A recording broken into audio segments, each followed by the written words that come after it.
Reone Communications presents the Scholars Chair. Our guest tonight is Dr. Wilhemus Valkenberg, Professor of Religion and Culture at Catholic University. At Focus, Human Dignity from Muslim and Christian Perspectives. Welcome to the Scholars Chair, everyone. What I want to get from you is a working definition of dignity. Now, I sent you over earlier a definition. I just want to read it for our audience. It says here that dignity is the right of people to be valued and respected for their own sake. Now, there's a lot of information after that, but this kind of hits at the core of ethics, doesn't it? Can you accept that definition? And if not, why? And what might be an expansive definition from your perspective? I think the definition gives a good summary of what it means to be human and what it means to be treated as human. Of course, let's say the discussion about to be respected for their own sake is kind of the core there. I would say, because I'm a theologian, so I talk from that tradition, mainly the Catholic theological tradition, but I would think indeed that the Christian and the Muslim tradition here has a lot in common. So, and the Jewish tradition is a good third partner in this.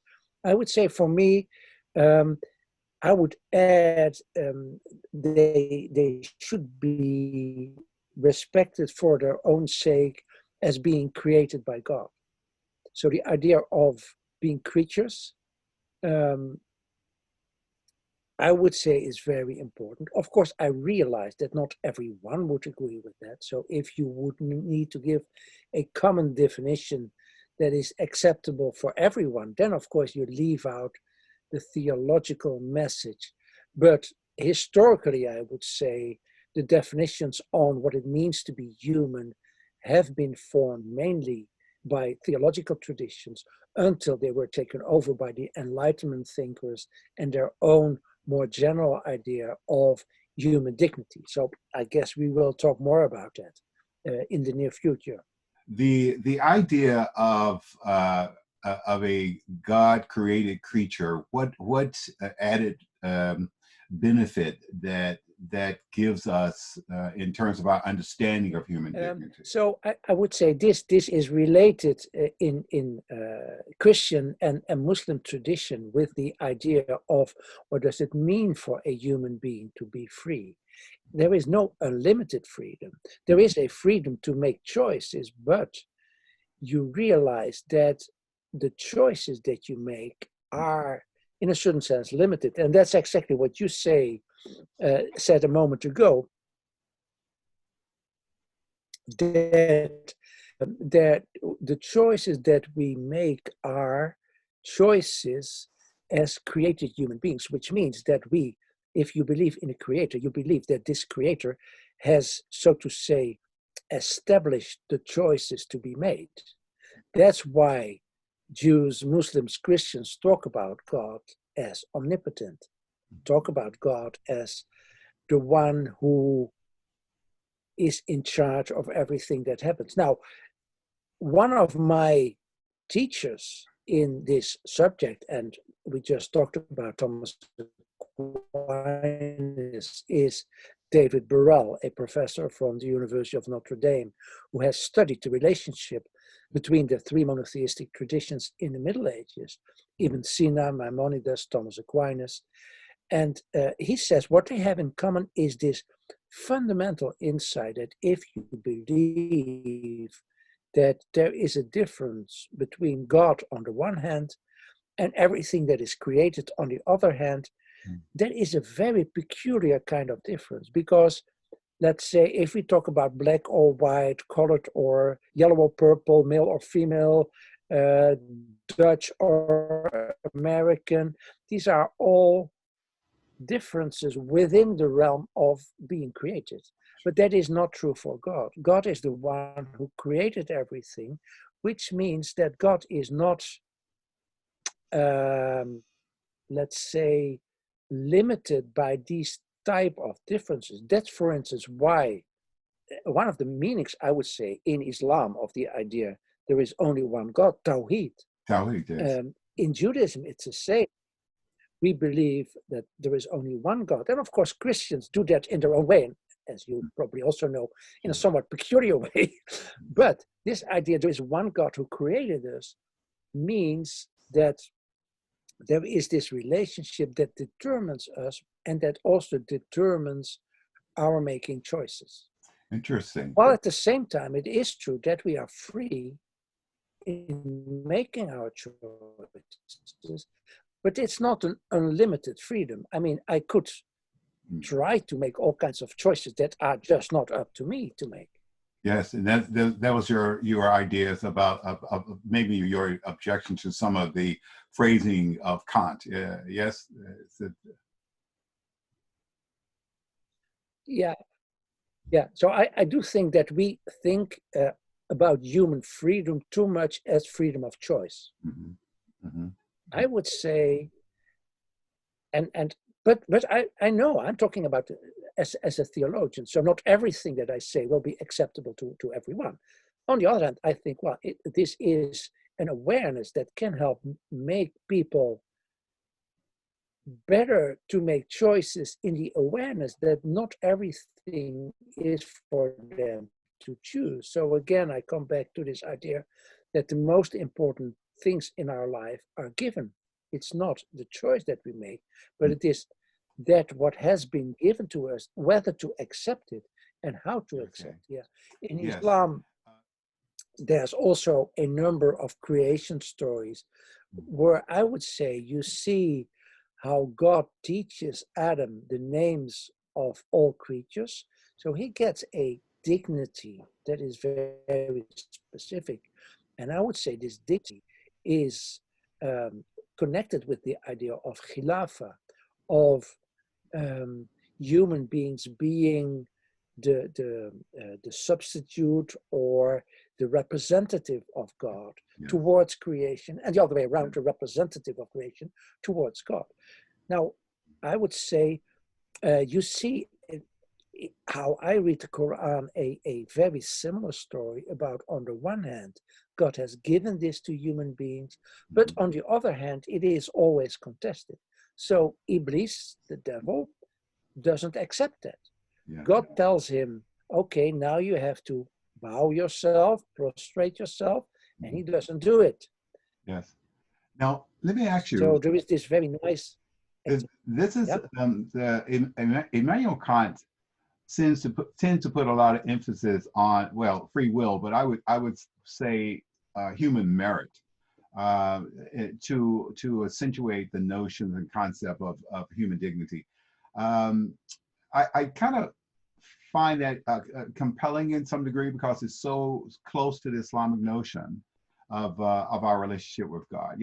Yes, there are 99 attributes that human beings understand about the notion of God, and they are depicted in the Quran, no question about that. But they're within the human understanding, so there's the ability to act on them because they're within our understanding.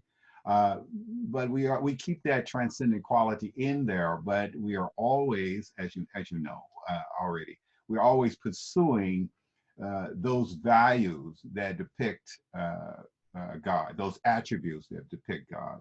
You know, like God is just, so therefore we have to be just. You know, God is merciful, so therefore we have to be merciful. God is redemptive, so we have to be redemptive. And I think that that would be the place where I would put man's action, his moral action. Would you concur that this is also a Christian approach as well? Yeah, I think, and again, as so often Christianity takes its cue from the Hebrew Bible. So I remember there's in the Torah, God saying, be holy because I'm holy. Yeah. I would say there is also the commandment, be just because I'm just. Yes. So God's mercy, God's justice kind of balances what we can do as human beings. But And I think this is something that also some of the recent popes, like Pope Francis, Pope John Paul II, also have said, we need to pair mercy and justice, because mercy without justice doesn't bring us very far. Justice without mercy doesn't bring us very far either. So we need to combine the two. Yeah. And of course, the Muslim tradition of the names of God suggests these many facets that we must try to accomplish as well. I am so pleased to be talking to a knowledgeable Christian about Islam. So thank you for that. And I should have even, that's the reason why we called you, actually. Okay, yeah. The Catholic Church's view of human dignity, like Kant's, insofar as it springs from human agent or free will, with further understanding that free will is in turn springs from human creation, which you just talked about, in the image of God. And you explained that very well. Let's move to the Jewish tradition, where it says that Maimonides, who said, the Jewish scholar Maimonides, I had to say it again, the Jewish scholar Maimonides, he advises a judge to preserve self-respect of people who came before them. And he says that let not human dignity be light in his eyes, for respect due to the human being subsedes negative Jewish law, which is pretty impressive statement.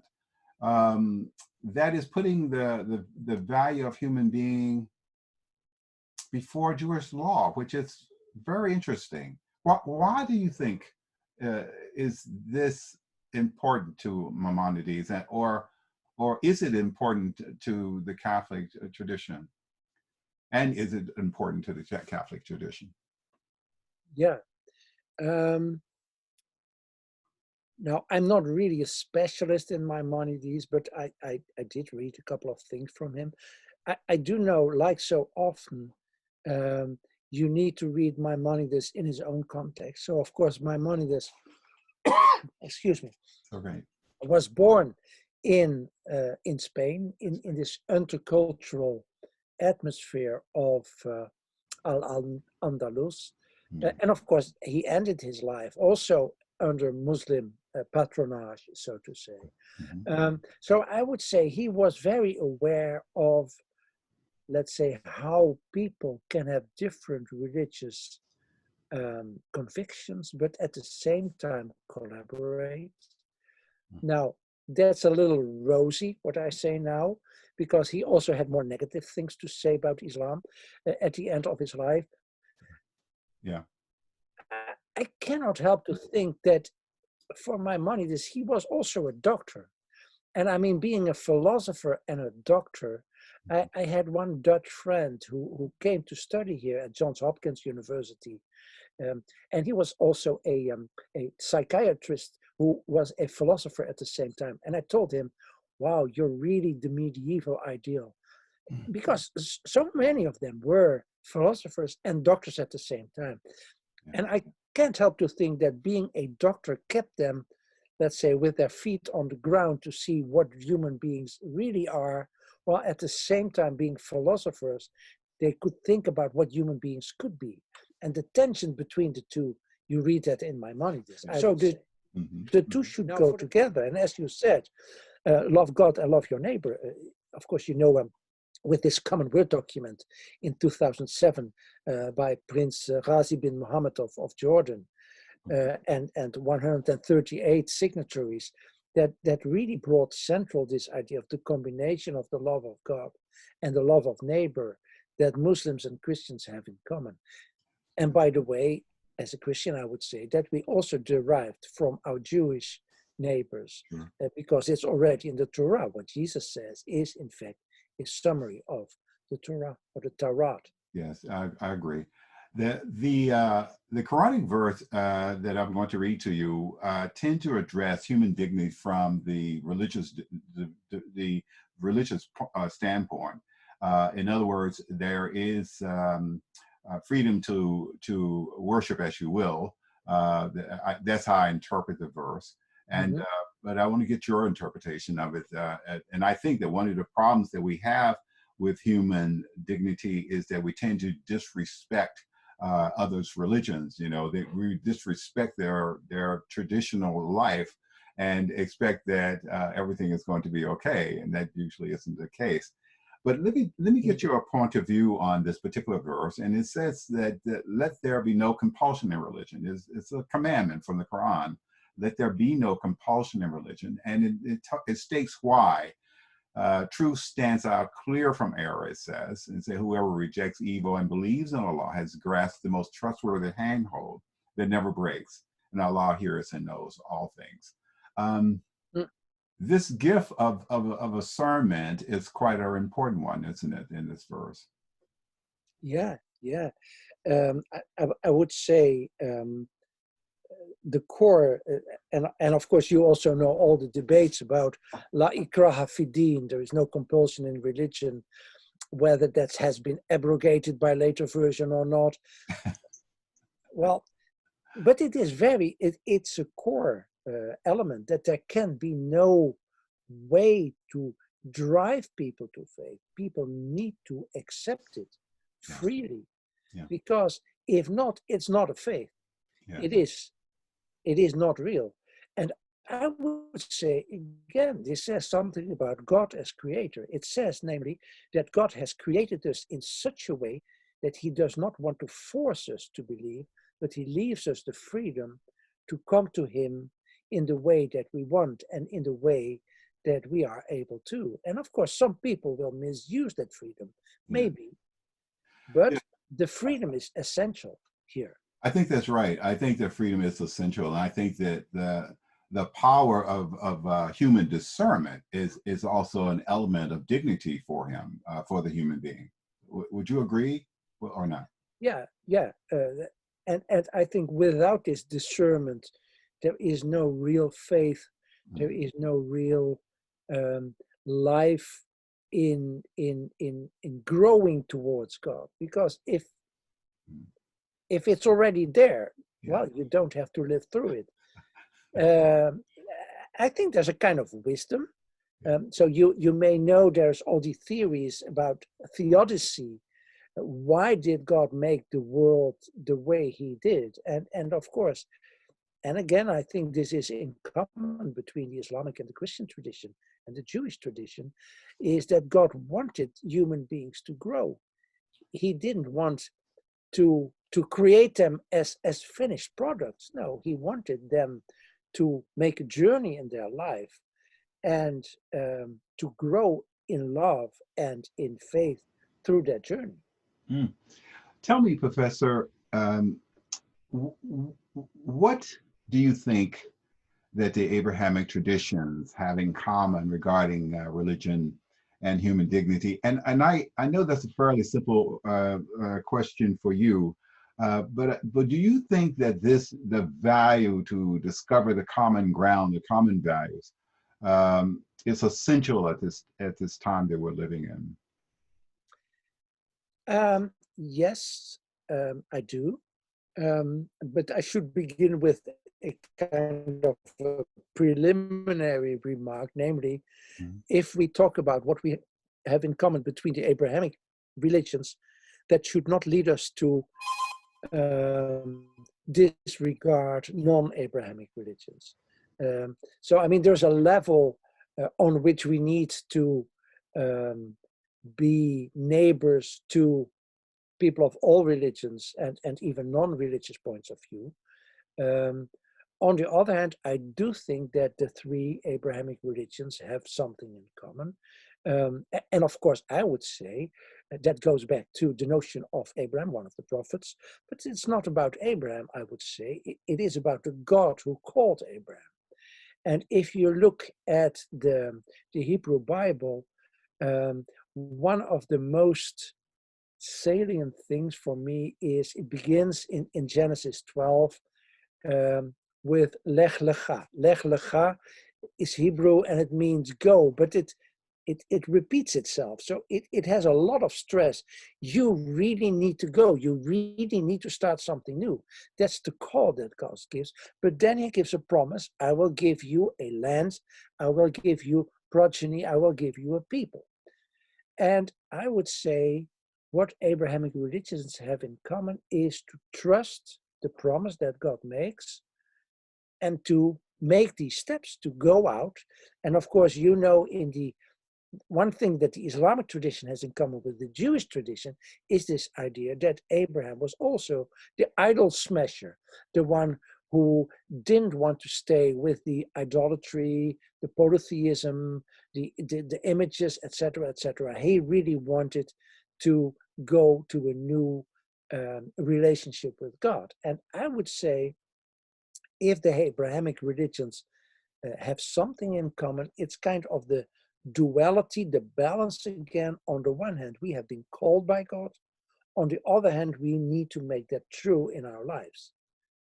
And again, other religions have it in a different way, but this is what the Abrahamic religions have in common, this common heritage, which is also a contested heritage, and that's why Jews, Christians, and Muslims often cannot really live very well with one another. But I would say in their best moments, they realize that they have this shared heritage. May I give you one, and maybe that's the end of the conversation, but one great example that I have learned from Lessing. Nathan der Weise is a play that Lessing wrote. He was one of the Enlightenment thinkers. And in it, he tells the story about the three rings. The three rings, meaning that a father was about to die and he had a very nice ring and he wanted to give that to his favorite son, but he had three sons. So what to do? He made two copies of the real ring and he gave all of the three sons a ring. But now it comes, the wise thing that he says is, in your way of life, you will show that you have the real ring. So the rivalry is not about who has the real ring and the other rings are worth nothing. No, the real rivalry is who will show it in their own life. And that reminds me of the Quran again, that says that God could have created you. It's a Surat Al-Ma'idah. God could have created you one community, but he wanted to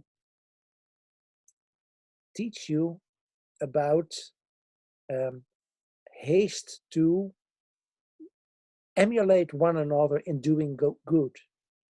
And God will tell you about your differences. So our goal in our life is to learn from the other, to look at the other and try to emulate them as well as possible. Yes. And we can just leave it at that, trusting that God in the end will tell us about our differences. I find that an amazing text from the Quran. Yeah. But of course, I see it back in these stories, but also in the New Testament. I won't go into all the details, but yeah, this is something that I really learned from the Quran, that, let's say, interreligious dialogue is not, okay, we're all the same. No, it is, we can learn from our differences and we can learn to do better. And if that is the goal, I would say interreligious dialogue is really one of the most important things in our lives.